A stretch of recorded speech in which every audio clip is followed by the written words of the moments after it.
आमचे आदरणीय स्वर्गीय अजितदादा पवारसाहेब आज असते तर आज मला वाटते हे वातावरण अजून भक्तिमय झालं असतं. पसरो आणि अजितदादाची कमी आम्हाला जाणू नये अशी काहीतरी प्रकृतीने व्यवस्था करावी. कारण का दादांसारखा दुसरा कुठला माणूस होणे नाही, दादांशिवाय दुसरं कोणी होणे नाही. काम करत असताना दादा नेहमी म्हणायचे प्रामाणिकपणे काम कर, काम केल्यानंतर यश हे 100% तुझंच आहे.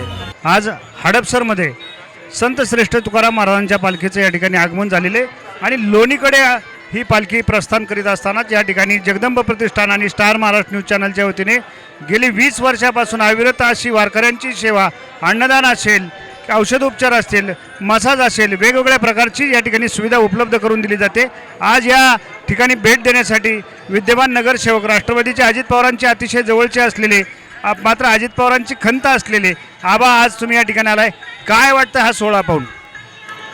आज जगद्गुरू तुकाराम महाराजांच्या या पालखीचं प्रस्थान पुण्यामधून चाललेलं आहे. वैष्णव आज विठ्ठलाची भेट घेण्यासाठी पुण्यनगरीतून निघालेले आहेत आणि या निमित्त जगदंब प्रतिष्ठानच्या वतीने त्यामध्ये प्रामुख्याने शेळवाडीचे माजी सरपंच आदरणीय अशोक भाऊ शिंदे असतील, त्याचबरोबर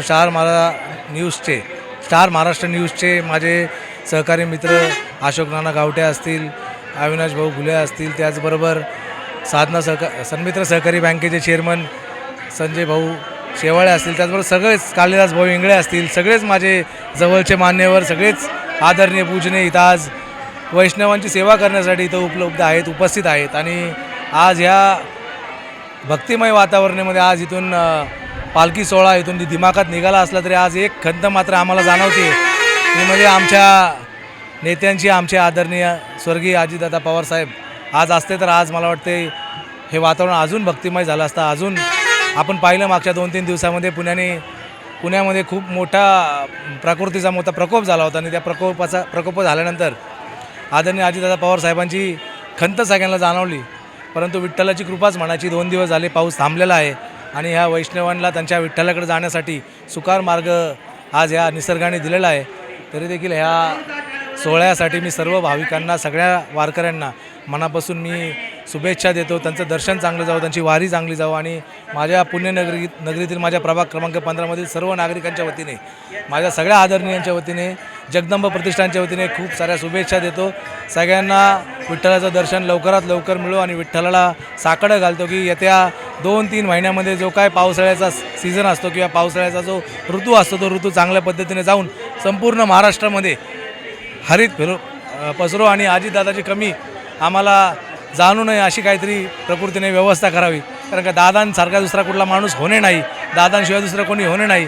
परंतु आता त्यांची उणीव आदरणीय उपमुख्यमंत्री सुनेत्रा वहिनी पवार ह्या भरून काढतील अशी आम्हाला अपेक्षा आहे. आज आपण पाहिलं तर अजित पवारांचे अतिशय विश्वासू आणि नगरसेवक म्हणून अजितदादांनी ज्यांच्यावर विश्वास ठेवला, चांगल्या मताधिकाने तुम्ही निवडून आला. आज अजित पवार नाहीत, काय आठवणी येतात तुम्हाला? दादांची आठवण आज एक दिवसही गेलेला नाही आहे. दादा गेल्यापासून की त्यांची आठवण आलेली नाही. सगळ्यांचा नेता, जनसामान्यांचा नेता म्हणून दादा ओळखले जायचे आणि दादांची किती आठवणी आहेत, असंख्य अशा आठवणी आहेत. मी अगदी नवखा उमेदवार त्यांनी दिला होता. फर्स्ट टाईम महानगरपालिकेमध्ये समाविष्ट झाल्यानंतर हे 32-33 गाव आमच्या नंतर समाविष्ट झाल्यानंतर दादांनी एक नवा चेहरा म्हणून मला संधी दिली होती. सदैव दादांचा व दादांच्या परिवाराचा, राष्ट्रवादी परिवाराचा मी ऋणी राहणार आहे. परंतु दादांची आठवण जर पाहायला गेली तर दादांनी असंख्य अशी कामं केली, युवकांना प्रेरणा द्यायचं काम केलं. माझ्यासारख्या नवोदिताला त्यांनी संधी दिली. काम करत असताना दादा नेहमी म्हणायचे प्रामाणिकपणे काम कर, काम केल्यानंतर यश हे 100% तुझंच आहे. आणि एक महत्त्वाची आठवण मला दादांच्या ते निवडून आल्यानंतर दादांना भेटलो होतो, त्यावेळी दादांना फार माझं कौतुक वाटलं होतं. अगदी पाठीवरती हात ठेवून दादा जेवण करून आले होते. जेवण करून आल्यानंतर त्यांनी अक्षरशः मला भेटून पुढे गेले. त्यांचं सहज लक्ष गेलं मी मागे उभा आहे. दादा पुन्हा 1-2 पाऊल मागे चालत आले आणि मला हाताला ओढून घेऊन जाताना म्हणले की तुझा विजय हा अविस्मरणीय आहे, कारण की हा विजय आम्ही अपेक्षित नव्हता. अगदी धक्कादायक तो निकाल दिला आहे आणि त्यांना आनंद झाला होता. परंतु दुर्दैवाने तो जास्त आनंद आमच्या मनात जास्त काळ टिकला नाही. दादांची उणीव न भासण्यासाठी आता सुनेत्रा वहिनींनी त्यांच्याकडे नेतृत्व घेतले. त्यांनीच या सगळ्या गोष्टींमधून आम्हाला सावरण्याचं काम करायचं आहे, एवढीच विठ्ठलचरणी प्रार्थना. विठ्ठलाकडे काय मागणी कराल की दादा गेलेले तुम्हाला खात्री पडत नाही, काय मागणी कराल दादासाठी?